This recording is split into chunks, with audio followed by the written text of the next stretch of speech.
अरबों खरबों रुपए बैंक से लोन लेकर नहीं चुकाने के बावजूद उद्योगपतियों का कुछ नहीं बिगड़ता, जबकि चंद हजार रुपए के लिए किसान को इतना मजबूर कर दिया जाता है कि वह आत्महत्या कर लेता है। स्वास्थ्य मंत्री बीमार होने पर कभी भी अपना इलाज सरकारी हॉस्पिटल में क्यों नहीं करवाते? इन तमाम बातों के इर्द गिर्द जवान की कहानी चुनी गई है। ये बातें नई नहीं हैं, कई फिल्मों के जरिए उठाई गई हैं, लेकिन स्क्रीन प्ले कुछ ऐसा लिखा है कि दोहराई गई बातें फिर अच्छी लगती हैं। तो दोस्तों, आज हम एक्सप्लेन करने वाले हैं जवान मूवी को, तो वीडियो को जरूर करते हैं। और अगर वीडियो अच्छा लगे तो वीडियो को लाइक जरूर कीजिएगा और इसी तरह की वीडियोस पाने के लिए आप हमारे चैनल को भी सब्सक्राइब कीजिएगा, ताकि आपको इसी तरह के लेटेस्ट और फ्रेश कंटेंट मिलते रहे। तो फिल्म की कहानी शुरू होती है 1986 से, जहाँ पर कि हम एक आदमी को अधमरी हालत में एक नदी में तैरता हुआ देख पाते हैं। और यहीं के कबीले के कुछ लोगों की नजर जब उस आदमी पर पड़ती है तो वो उस आदमी को अपने घोड़े पर डालकर अपने कबीले में ले आते हैं। वो कबीला बहुत छोटा था और उसमें रहने वाले लोग भी कम थे, लेकिन वो खुश रहते थे। और साथ ही यहाँ पर हम उस आदमी को देख पाते हैं जहाँ पर कि प्राचीन युग में जिस तरह से इलाज किए जाते थे, उसी पद्धति से उसका भी इलाज किया जा रहा था। उसके शरीर में 5 गोलियां लगी हुई थी। गोलियां तो निकाल दी गई थी और धीरे धीरे वो रिकवर भी हो रहा था, लेकिन अचानक से उनके कबीले में कुछ हमलावर अटैक कर देते हैं और देखते ही देखते वो हमलावर उन कबीले वालों को जान से मारना शुरू कर देते हैं। वो हमलावर उन कबीले वालों को बेरहमी से मार रहे थे और कबीले वाले बस अपनी जान बचाकर भाग रहे थे। लेकिन तभी एंट्री होती है यहाँ पर उनके मसीहा की, जिसकी उन्होंने जान बचाई थी। अब वही उनका मसीहा बनकर बाहर निकला है और यहाँ पर वो उन सारे हमलावरों को अकेला ही मार गिराता है। वैसे तो वो हमलावर बहुत सारे थे, लेकिन वो अकेला ही सभी को मार डालता है। कबीले वालों को उनका मसीहा तो मिल गया था, लेकिन उस मसीहे को अपना नाम तक नहीं मालूम था, मतलब कि उसकी याददाश्त जा चुकी थी। यहीं पर एक छोटा सा लड़का था जो कि उनसे कहता है कि जब मैं बड़ा हो जाऊंगा तो मैं जरूर पता करूंगा कि आप कौन हैं। जिसके बाद कहानी 30 साल आगे मुंबई में शिफ्ट होती है, जहां पर कि हम एक मेट्रो ट्रेन को देख पाते हैं जिसमें कि 376 पैसेंजर थे। सभी लोग अपने किसी न किसी काम से जा रहे थे, लेकिन किसी को क्या मालूम कि ये मेट्रो ट्रेन तो बस हाईजैक होने वाली है। इस मेट्रो ट्रेन में भले ही 376 पैसेंजर थे, लेकिन इन पैसेंजरों में 6 लड़कियां ऐसी थी जो कि इस मेट्रो ट्रेन को हाईजैक कर लेती हैं। किसी ने सोचा भी नहीं था कि ये नॉर्मल सी दिखने वाली 6 लड़कियां उन्हें बंधक बना लेगी। और यहीं पर इन 6 लड़कियों के चीफ को भी दिखाया जाता है, जो कि मेट्रो ट्रेन के अगले स्टेशन पर इस मेट्रो ट्रेन का इंतजार कर रहा था। दरअसल में ये सारी प्लानिंग चीफ की ही होती है। ये 6 लड़कियां चीफ के अंडर में ही काम करती है। और इस मेट्रो ट्रेन में जितने भी पैसेंजर थे, उन पैसेंजरों में एक पैसेंजर पुलिस वाला था, जो कि उनके ऊपर हमला करने की कोशिश करता है। तो चीफ उसे सबक सिखा देता है और उसे अपना गेटअप देकर उसे एक पोल से बांध देता है। जिसके बाद वो तुरंत ही कंट्रोल रूम में कॉल करता है और ऑफिसरों से नेगोशिएट करना शुरू करता है। तो नेगोशिएट करने के लिए जो ऑफिसर आती है उनका नाम नर्मदा होता है। तो चीफ उनसे कहता है कि आपको 5 मिनट के अंदर अपने रूम में एग्रीकल्चर मिनिस्टर को बुलाना होगा, क्योंकि मुझे सिर्फ उनसे ही बात करनी है और मैं उन्हीं को अपनी सारी डिमांड्स बताऊंगा। तो नर्मदा 5 मिनट के अंदर एग्रीकल्चर मिनिस्टर को अपने रूम में बुलाती है। जिसके बाद चीफ एग्रीकल्चर मिनिस्टर से नेगोशिएट करना शुरू करता है। चीफ उनसे कहता है कि मुझे 40,000 करोड़ चाहिए। ये सुनने के बाद एग्रीकल्चर मिनिस्टर कहता है कि इतना तो हम अरेंज नहीं कर पाएंगे। जिस पर कि चीफ उनसे कहता है कि इसका सॉल्यूशन भी मेरे पास है। मैं तुम्हें एक ऐसे बिजनेसमैन का नंबर दे रहा हूँ जिससे तुम अगर 40,000 करोड़ रुपए मांगोगे तो वो तुम्हें आसानी से दे देगा, क्योंकि उसकी बेटी मेरे पास है और वो इसी मेट्रो ट्रेन में मौजूद है और उसे प्लानिंग करके ही यहाँ पर लाया गया था। जिसके बाद तुरंत ही काली गायकवाड़ के पास कॉल किया जाता है, जो कि हथियारों का बिजनेस करता है। और जब उसे मालूम चलता है कि उसकी बेटी किडनैप हो चुकी है,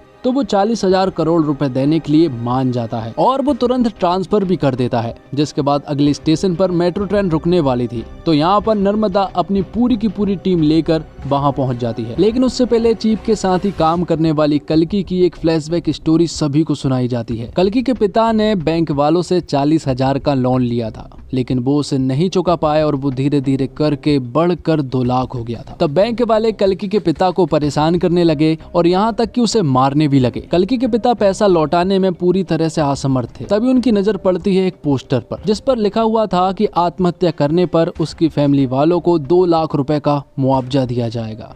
और ये पढ़ने के बाद उनके पास कोई और चारा नहीं था। तब कल्कि के पिता ने एक पेड़ से झूलकर आत्महत्या करने का फैसला कर लिया था। ये देखकर कल्कि पूरी तरह से टूट जाती है। उसे बहुत ज्यादा गुस्सा आया था और उसने बैंक के मैनेजर का सर फोड़ दिया था, जिस वजह से उसे जेल हो गई थी। तो आगे हम देखते हैं कि नर्मदा अपनी पूरी पुलिस फोर्स के साथ अगले स्टेशन पर मौजूद थी। यहाँ पर चीफ भी पूरी तरह से तैयार थे और पैसेंजर में जितने भी लोग थे और जिन लोगों ने कल्कि की स्टोरी सुनी वो सुनने के बाद अब सभी लोग चीफ का साथ देने के लिए मान गए थे और सभी ने चीफ वाला मास्क भी पहन लिया था, जिस वजह से नर्मदा की टीम किसी को भी नहीं पकड़ पाई और चीफ की पूरी टीम यहाँ से आसानी से निकल गई। और जो 40,000 करोड़ उनके पास आया था उन सारे पैसों को उन लोगों ने 7 लाख किसानों के अकाउंट में डलवा दिया जो कि कर्ज में डूबे हुए थे। जिसके बाद हमें मालूम चलता है कि चीफ की ये 6 लड़कियां दरअसल में जेल में रहती है और वहीं से रहकर काम करती हैं। जैसे ही काम पूरा हो जाता है ये जेल में वापस चली जाती है। चीफ की ये 6 लड़कियां सारे कामों में एक्सपर्ट है। सारी लड़कियों के पास अलग अलग खूबी है, कोई आर्टिस्ट है तो कोई डॉक्टर है, कोई हैकर है तो कोई फाइटर है, लेकिन ये 6 लड़कियां चीफ के साथ बहुत ही अच्छे से काम करती है और मिशन को पूरा करती है। और साथ ही हमें मालूम चलता है कि चीफ भी कोई आम आदमी नहीं है, बल्कि वो जिस जेल में रहती है उसी जेल का जेलर है जिसका नाम आजाद है। जेल में रहने वाली जितनी भी लड़कियां हैं आजाद उन सभी को अपनी बहन और अपनी माँ मानता है और जेल में रहते इन सारी लड़कियों को इतने अच्छे से सुधार दिया जाता है कि जेल से निकलने के बाद वो कभी भी अपराध का रास्ता नहीं चुनती हैं। आगे हम देखते हैं कावेरी अम्मा को और आजाद को इन्हीं ने पाला है। आजाद की उम्र काफी ज्यादा हो चुकी है और शादी के लिए कोई मिल भी नहीं रही है,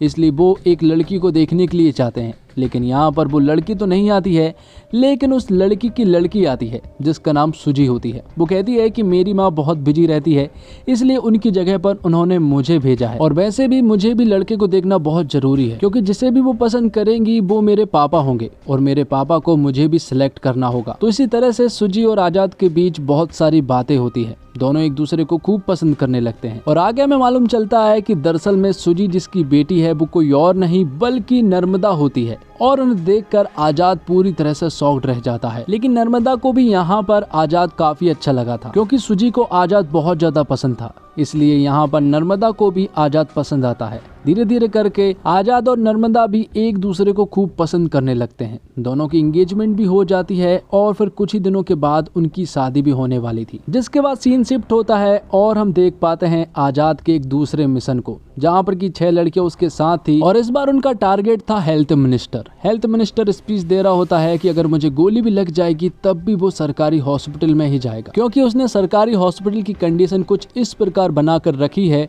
कि प्राइवेट भी फेल है। लेकिन ऐसा कुछ भी नहीं था क्योंकि सरकारी हॉस्पिटल की कंडीशन बद से बदतर थी। जिसके बाद हेल्थ मिनिस्टर को गोली मार दी जाती है और उसे प्राइवेट हॉस्पिटल ले जाया जा रहा था, लेकिन आजाद की पूरी टीम उसे किसी तरह से सरकारी हॉस्पिटल में ले आते हैं जहां की हालत बहुत ही ज्यादा खराब थी। तो अब ये न्यूज भी वायरल हो जाती है और सारी पुलिस फोर्स जो है वो उस सरकारी हॉस्पिटल के बाहर खड़ी हो जाती है जहां पर की ऑफिसर नर्मदा फिर से यहां पर आजाद से नेगोशिएट करती है। वो इससे पहले अपनी उन्हें डिमांड बताता, उससे पहले वो उन्हें एक फ्लैशबैक की स्टोरी सुनाता। ये कहानी थी आजाद के साथ ही रहने वाली लड़की ईरम की जो कि एक डॉक्टर थी। उसे अपने पेशेंट से बहुत ज्यादा प्यार था और फिर एक दिन उनके हॉस्पिटल में 57 बच्चे नाजुक हालत में आते हैं। उन्हें ऑक्सीजन की सख्त जरूरत थी, लेकिन कुछ बड़े डॉक्टरों की वजह से उन बच्चों तक वो ऑक्सीजन नहीं पहुंच सकी, जिस वजह से वो सारे 57 बच्चों की जान चली गई।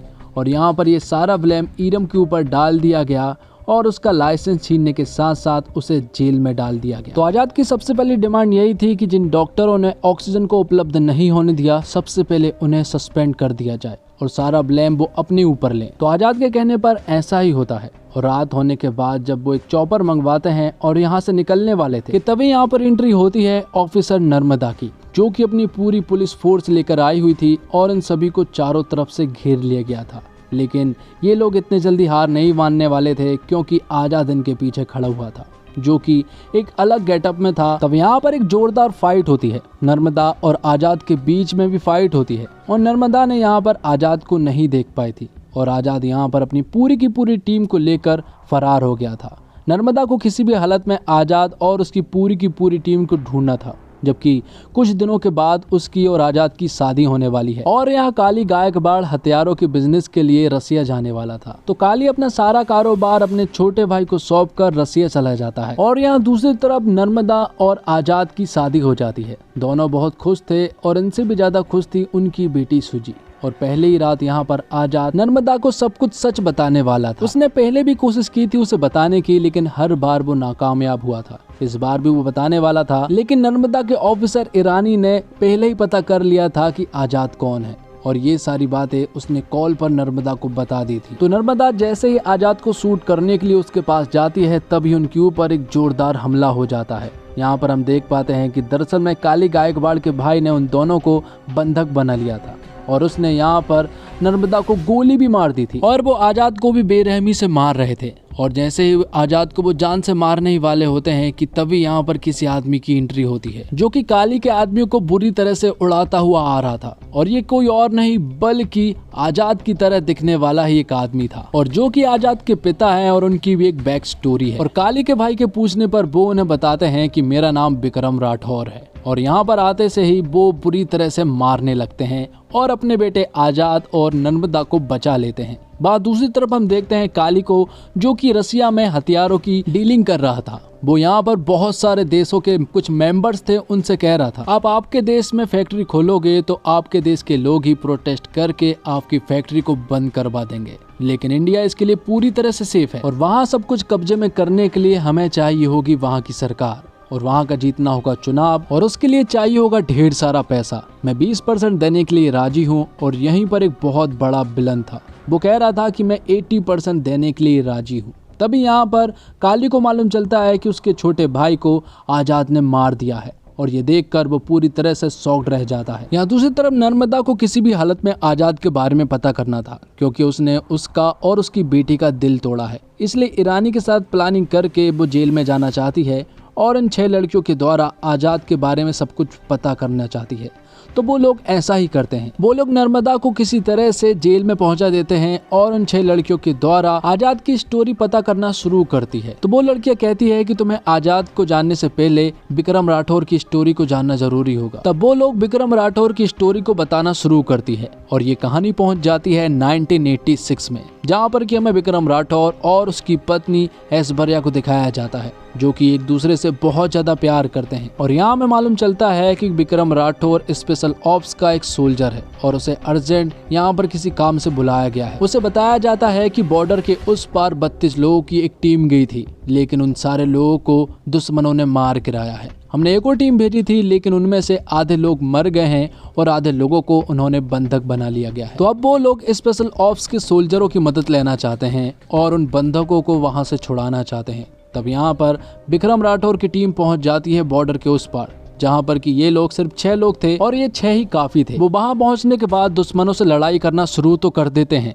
लेकिन बीच लड़ाई में इनकी बंदूक काम करना बंद कर देती है। और ऐसा भी नहीं था कि सिर्फ एक सोल्जर की बंदूक ने काम करना बंद कर दिया था, इन 6 ही सोल्जरों की बंदूक ने काम करना बंद कर दिया था। इसके बावजूद उन्होंने ये लड़ाई जीत ली थी और वहाँ के सारे बंधकों को बचा लिया था। तो आगे एक इंक्वायरी बैठती है क्योंकि MI436 गन को काली गायकवाड़ आर्मी को देता है और उसी की वजह से जो दल बॉर्डर के पार गया था उन सभी की गन ने भी काम करना बंद कर दिया था और इसी वजह से वो सारे सोल्जर्स मारे गए थे। तो इस वजह से काली गायकवाड़ के साथ आर्मी ने काम करना बंद कर दिया था और उसकी सारी गन को सीज भी कर दिया गया था, लेकिन काली गायकवाड़ को ये बिल्कुल भी देखा नहीं गया। और जब विक्रम राठौर और उसकी पत्नी ऐश्वर्या घर पर अकेले थे तो काली गायकवाड़ अपनी पूरी टीम को लेकर उनके ऊपर हमला कर दिया, जिस वजह से उसने काली गायकवाड़ को तो एरोप्लेन में ले जाकर उसे 5 गोलियां मारकर पानी में गिरा दिया था। सभी ने सोचा था कि वो मर गया था, जिसके बाद काली गायकवाड़ ने ऐश्वर्या को भी किसी तरह से फंसा दिया था। विक्रम राठौड़ को देश का गद्दार घोषित करवा दिया था और ऐश्वर्या को उसके साथ देने के जुर्म में उसे भी, जिस वजह से ऐश्वर्या को फांसी दी जाने वाली थी। और जब उसे फांसी दी जा रही थी तभी अचानक से ऐश्वर्या बेहोश हो जाती है और मालूम चलता है कि ऐश्वर्या दरअसल में प्रेग्नेंट है और रूल ये कहता है कि प्रेग्नेंट औरतों को फांसी नहीं दी जाती है, जब तक कि उसका बच्चा 5 साल का नहीं हो जाता तब तक उसे फांसी नहीं दी जा सकती। तो ऐश्वर्या के बच्चे की वजह से उसे 5 साल और मिल गए थे। उसका बेटा हुआ जिसका नाम आजाद रखा गया।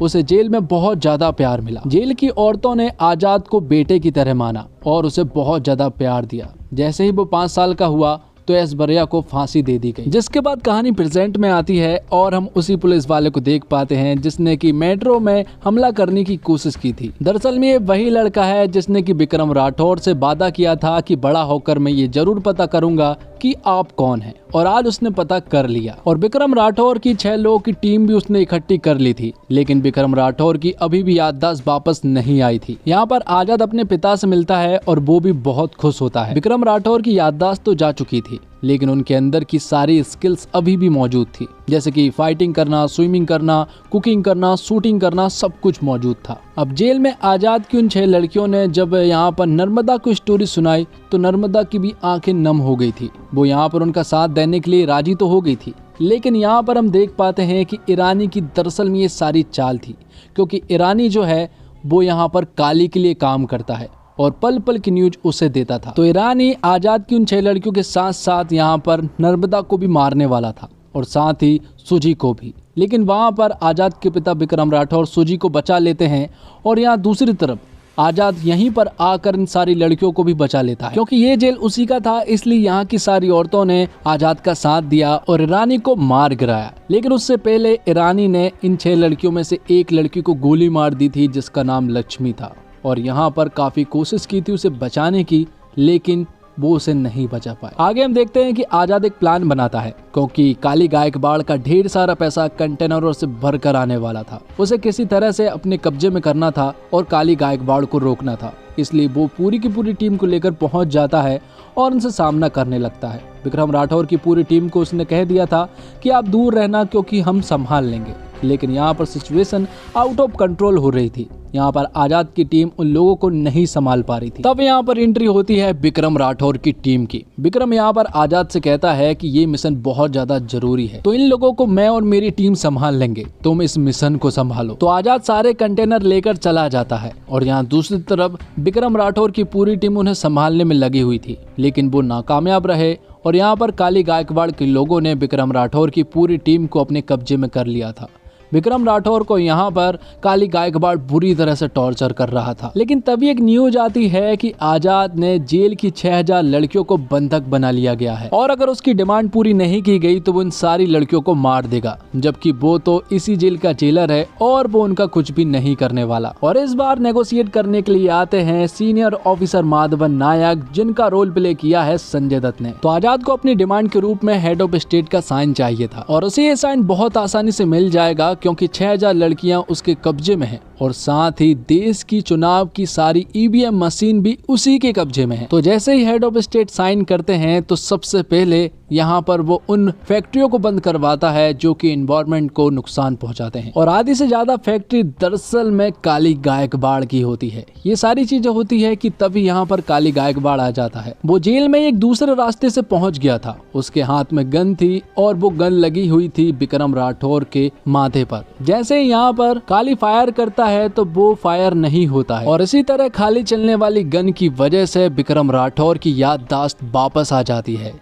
जिसके बाद तो आजाद और विक्रम राठौर मिलकर काली की पूरी गैंग का सामना करते हैं और उन सभी को बेरहमी से मार गिराते हैं। और क्लाइमैक्स के कुछ एक्शन सीक्वेंस बहुत ही कमाल के थे। दोनों ने मिलकर जब काली गायकवाड़ के लोगों से फाइट करना शुरू किया तो पूरा थिएटर गूंज उठा, और साथ ही जवान 2 का एक छोटा सा हिंट भी दिया है, जहाँ पर कि उसका अगला मिशन स्विच बैंक का है। और साथ ही हमें ये भी बताया जाता है कि इन सारे मिशन में माधवन नायक पहले से ही आजाद के साथ मिला हुआ था। फिल्म कई सब ऐसे प्लॉट है जिनसे मिलकर पूरी कहानी बनाते हैं। इन छोटे छोटे हिस्सों में कई ऐसी चीजें हैं जो आपको अखबारों में मिलती है। कर्ज में डूबे किसानों की आत्महत्या, लोगों की हेल्थ से खिलवाड़, जिंदगियों और पर्यावरण को जहरीला बनाती इंडस्ट्रीज को बेधड़क काम करने की इजाजत। फिल्म की कहानी भ्रष्टाचार के उस लेवल को भी दिखाती है जहां खराब हथियार लिए सेना के जवान दुश्मनों के सामने जान गंवा देते हैं।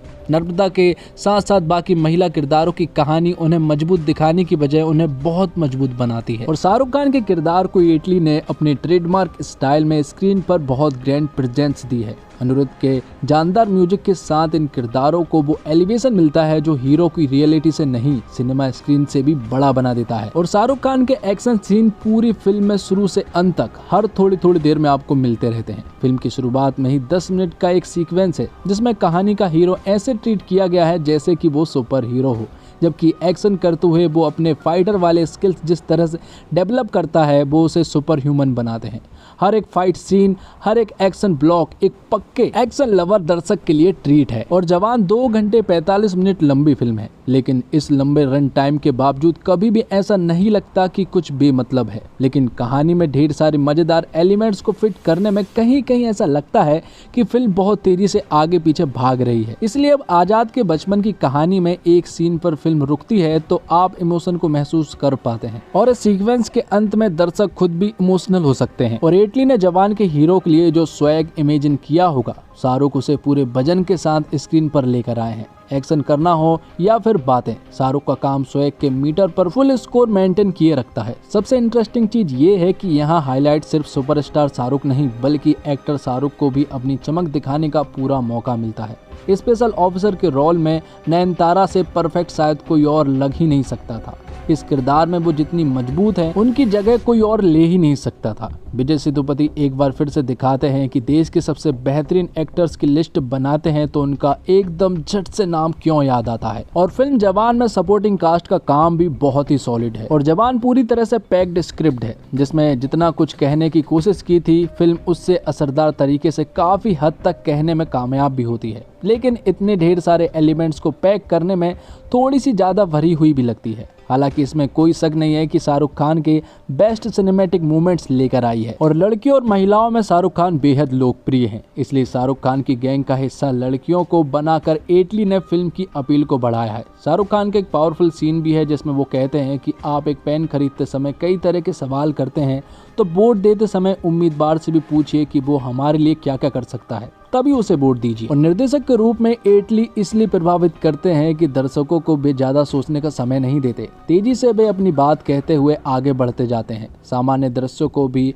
उन्होंने लार्जर स्केल दिखाया है, लेकिन ये सीन इतने इंटरेस्टिंग है कि एटली द्वारा जरूरत से ज्यादा सिनेमेटिक लिबर्टी लेने वाली बात पीछे छूट जाती है। और दक्षिण फिल्म मेकर मसाला फिल्म बनाने में क्यों आगे है, ये एटली के काम में नजर आता है। उन्होंने समय समय पर इमोशन पैदा किया है, ठीक जगह गाने रखे, और फिल्म एक्शन पर सवार है, लेकिन एटली मास मूवमेंट्स क्रिएट करने में भी सफल रहे हैं। और इंटरवल के बाद फिल्म का ग्राफ कुछ मिनटों के लिए नीचे आता है, लेकिन गाड़ी को पटरी पर आने में ज्यादा देर नहीं लगती। शाहरुख खान फुल फॉर्म में नजर आए हैं। उनके अलग अलग लुक्स, एटीट्यूड, डायलॉग डिलीवरी उनके स्टारडम को उभारते हैं। शाहरुख के सारे प्लस पॉइंट को निर्देशक एटली ने पेश किया है, और पूरी फिल्म में शाहरुख का दबदबा नजर आता है। नयनतारा बेहद खूबसूरत नजर आई है, और शाहरुख के साथ उनकी केमिस्ट्री अच्छी लगती है।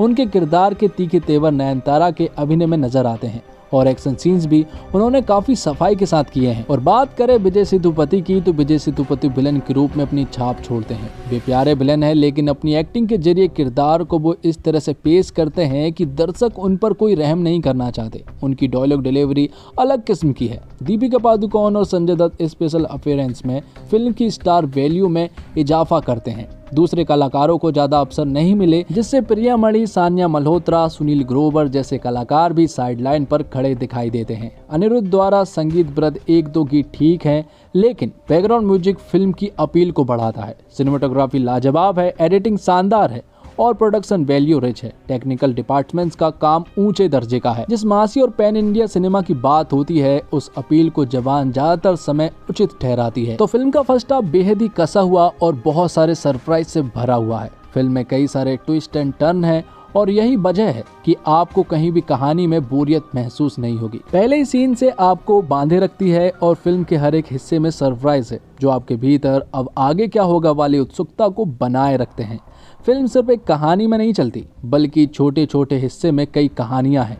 एक सवाल जो फिल्म की रिलीज से पहले सामने आया था कि कई सारे कलाकारों को आप कब देखेंगे और कब मिस कर देंगे, ये पता ही नहीं चल पाएगा, क्योंकि इस फिल्म में बहुत सारे एक्टर्स हैं।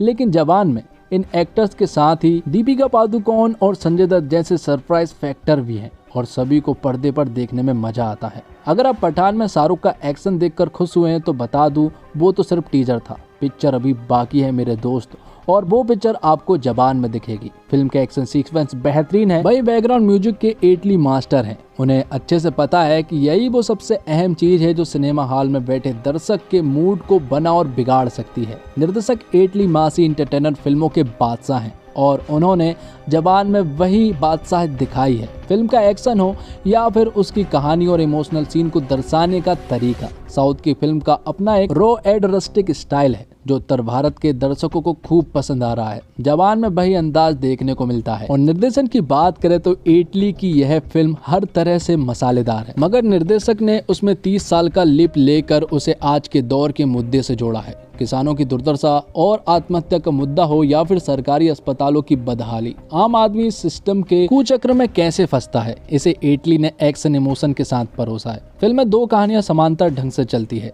जिसमें शाहरुख खान नयनतारा वर्तमान में और शाहरुख दीपिका अतीत में। हालांकि एटली की फिल्म में कई टर्न और ट्विस्ट हैं, इंटरवल का पॉइंट भी दिलचस्प है, मगर कई जगह पर निर्देशक सिनेमैटिक लिबर्टी लेने से नहीं चूके। कहीं कहीं पर फिल्म मेलोड्रामिक भी होती है, मगर किरदार उसे निभा ले जाते हैं। किसान का बेबस होकर फांसी लगाने का दृश्य हृदय बेदारक है।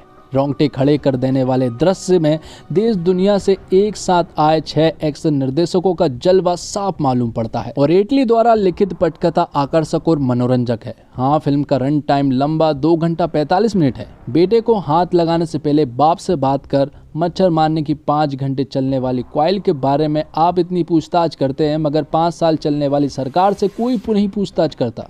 जैसे सुमित अरोड़ा के लिखे संवाद सीटी मार साबित होते हैं। और प्री क्लाइमेक्स जनता को सही सरकार चुनने के संदेश के साथ आगे बढ़ता है, और क्लाइमेक्स गाने के साथ, और अंत में सीक्वल का इशारा भी मिलता है। संगीत की बात की जाए तो जिंदा बंदा चलिया जैसे गाने भी चार्ट बस्टर हो चुके हैं। और एडवांस बुकिंग की सुनामी ही नहीं, बल्कि ऑडियंस के रिएक्शन भी बता रहे हैं कि ये हर तरह से शाहरुख खान की फिल्म है। पिता पुत्र के डबल रोल में से एसआर के पूरी फिल्म में छाए हुए हैं। शाहरुख खान एक समर्थक अभिनेता तो हैं ही, मगर इस बार उनके लुक्स, कॉस्ट्यूम और बॉडी लैंग्वेज के भी कई अंदाज हैं जिन्हें वे कमाल ढंग से निभाते हैं और दर्शकों को मंत्रमुग्ध करते चले जाते हैं। एक्शन दृश्यों में उनकी फ्लेक्सिबिलिटी देखने योग्य है। हाईजैक वाला उनका बोल्ड लुक और पाउडर झाड़ने वाला उनका स्टाइल पहले से ही चर्चा का विषय बना हुआ है। शिकार के साथ उनका भूरे बाल वाला ओल्डर वर्जन बहुत वजनदार है। और जवान को अगर किंग खान का अब तक का सबसे बेस्ट अवतार कहा जाए तो गलत नहीं होगा। और एक्शन हीरोइन के रूप में नयनतारा पूरी चपलता और स्वैग के साथ प्रस्तुत होती है। हालांकि शाहरुख संग केमिस्ट्री के मामले में दीपिका पादुकोण बाजी मार ले जाती है। विलन काली के रूप में विजय सेतुपति जितने निर्मम और खूंखार नजर आते हैं, उतने ही फनी भी लगते हैं। वे लगातार विलन और हीरो की लड़ाई को जारी रखते हैं। और स्पेशल अपीयरेंस में ऐश्वर्या की भूमिका में दीपिका पादुकोण फिल्म में 4 चांद लगा देती है। वहीं सान्या मल्होत्रा और प्रियामणि अपनी छोटी छोटी भूमिकाओं में भी छाप छोड़ने में कामयाब रहती है। एजाज खान, सुनील ग्रोवर, रिद्धि डोंगरा जमे हैं। गर्ल गैंग के रूप में सपोर्टिंग कास्ट भी अच्छा है। और शाहरुख खान ने इस साल की शुरुआत पठान से ऐसी की कि बॉक्स ऑफिस पर तबाही मचा दी। लगभग आधा साल बीत जाने के बाद शाहरुख अब जवान बनकर लौटे हैं। पठान की सफलता पर कई लोगों ने कहा कि स्टार पावर चल रहा है, लेकिन कहते हैं ना काट की हांडी बार बार नहीं चढ़ती। और बेहद इंटेलिजेंट एक्टर माने जाने वाले शाहरुख ने जवान के जरिए ये साबित कर दिया कि उन्हें मास इंटरटेनर चुनना आता है। अपनी इस साल की दूसरी रिलीज के जरिए शाहरुख एक ऐसी फिल्म लेकर आए हैं जो सही मायने में जनता की मसाला एंटरटेनर है। शाहरुख खान, नयनतारा और विजय सेतुपति स्टारर इस फिल्म के जरिए साउथ की निर्देशक एटली ने एक बढ़िया फिल्म सामने परोसी है, जिसमें सब कुछ सिर्फ शाहरुख खान के कंधों पर नहीं बल्कि फिल्म का करिश्मा भी आपको खूब देखने को मिलेगा। तो दोस्तों, इसी के साथ ये फिल्म यहीं पर खत्म होती है और ये एक्सप्लेनेशन भी यहीं पर खत्म होता है। उम्मीद करता हूँ आपको वीडियो पसंद आई होगी। वीडियो पसंद आई हो तो वीडियो को लाइक जरूर कीजिएगा और इसी तरह के वीडियोस पाने के लिए आप हमारे इस चैनल को सब्सक्राइब कीजिएगा, ताकि आपको इसी तरह के लेटेस्ट और फ्रेश कंटेंट मिलते रहे। मिलते हैं एक और अगली वीडियो के साथ, तब तक के लिए आप हमारे इस चैनल के साथ बने रहिए। धन्यवाद। जय हिंद, जय भारत, जय श्री राम।